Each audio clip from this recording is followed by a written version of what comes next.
On the night I turned 18, the cake never even made it out of the box. My sister threw one of her dramatic fits right in the middle of dinner, screaming, crying, demanding everyone's attention. And of course, my parents handed it to her like they always did. That night was supposed to be mine. Instead, I sat there quietly at the table, the candlelight flickering across a cake no one touched, a song no one sang. My mom rushed to comfort my sister, my dad poured himself another drink, and I just stared at those candles until the wax burned down to nothing. That's when I made up my mind. I wasn't staying in that house another day, and when I left, I'd make sure they finally felt the weight of overlooking me. My sister had always been the center of the universe, loud, needy, dramatic, and somehow always forgiven. I was the quiet one, the reliable one, the one who kept the house standing while she tore it down day after day. I thought turning 18 might change things, that maybe just once I'd be seen. But I was wrong. My parents didn't want peace. They wanted chaos they could call love. And in their perfect little picture, I was nothing more than a shadow. That night, I didn't yell, didn't smash dishes, didn't cry.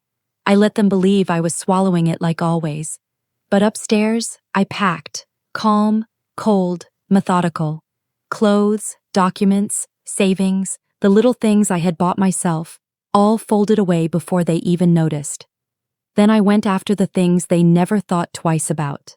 The utilities? They were in my name. Electricity, internet, phone.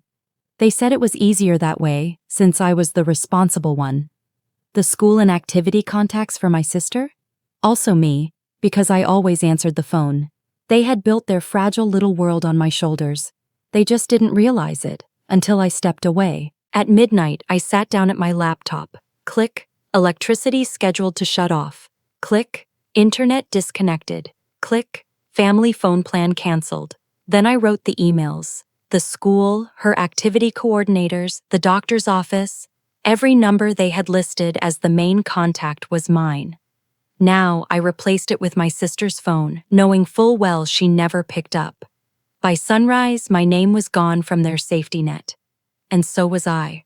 I moved into a small apartment, bare walls, secondhand furniture, but it was mine. No yelling, no favoritism, no chaos. Just peace. The calls started a week later. My mom called first, panicked. "The school can't reach us. Why did you change the contact info?" I didn't pick up. Then my dad, angrier. "The Wi-Fi's down. Fix it. Now." Still, nothing from me. Finally, my sister called. "Why are you doing this? You're ruining everything." I almost laughed. I wasn't ruining anything. I was just gone. And without me, their world was falling apart. 2 weeks later, they showed up at my door. My mom looked pale, my dad furious, my sister still pretending to be the victim. "You can't just abandon family," my mom said. "I didn't," I told her. "Family abandoned me." My dad's fists clenched. "Stop being dramatic, turn the accounts back on." I looked him in the eye, calm and steady. "I turned 18. You made it clear that means I'm on my own. So now you're on your own too."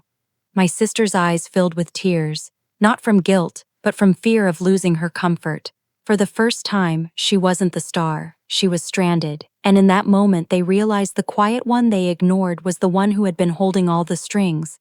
Word spread quickly. The school called them every day. Activities dropped, utilities unpaid. Neighbors whispered about the perfect family that suddenly couldn't even keep their house together. Meanwhile, I thrived. I worked. I studied. I built a life of my own, steady and solid. A life without their drama. I didn't need to burn everything down to the ground to get revenge. All I had to do was walk away. My 18th birthday came and went without candles, without applause, but it gave me something sharper than celebration. It gave me clarity. They thought my silence meant weakness, that because I didn't scream, I didn't matter. But silence can be a weapon if you know when to use it. The day I walked out their door, I took with me their stability, their control, their illusion of perfection. And now, when I think back to that untouched cake, I don't feel bitterness anymore. I feel power. Because the night they erased me was the same night I learned how easy it was to erase them.